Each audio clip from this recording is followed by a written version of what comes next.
শরৎকালে আমাদের জীবনে আলাদা মাত্রা যোগ করে কাশফুল।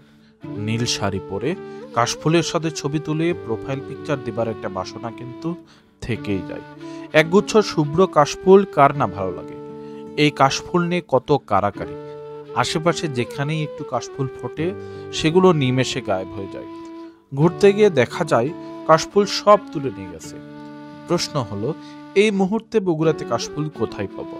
আজ আপনাদের পরিচয় করে দেব কাশফুলের রাজ্যের সাথে, যেখানে বিশাল এলাকা জুড়ে ফুটে আছে শুভ্র সাদা কাশফুল।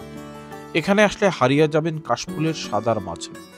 যত খুশি ছবি তুলবেন, কিন্তু এভাবে কাশফুল তুলে সুন্দর পরিবেশটা নষ্ট করবেন না। দরকার হলে যারা কাশফুল তুলতে চায় তাদের সাথেই নিয়ে যাবেন না। আর হ্যাঁ, কাশফুল দেখার সাথে সাথে এখানে কিন্তু নৌকা ভ্রমণও করতে পারবেন। এবার জায়গাটার লোকেশন বলি। সুন্দর এই কাশফুলের রাজ্য রয়েছে আমাদের সারিয়াকান্দি কালীতলা ঘাটের পাশে। সারিয়াকান্দি কালীতলা ঘাটে এসে দক্ষিণ দিকে তাকালেই দেখবেন একটি চরে ফুটে আছে সাদা সাদা কাশফুল। নৌকা ঠিক করে চলে যাবেন কাশফুলের রাজ্যে। নৌকা অবশ্যই দরদাম করে নেবেন। কাশফুল দেখার সাথে সাথে আপনার নৌকা ভ্রমণ শুভ হোক।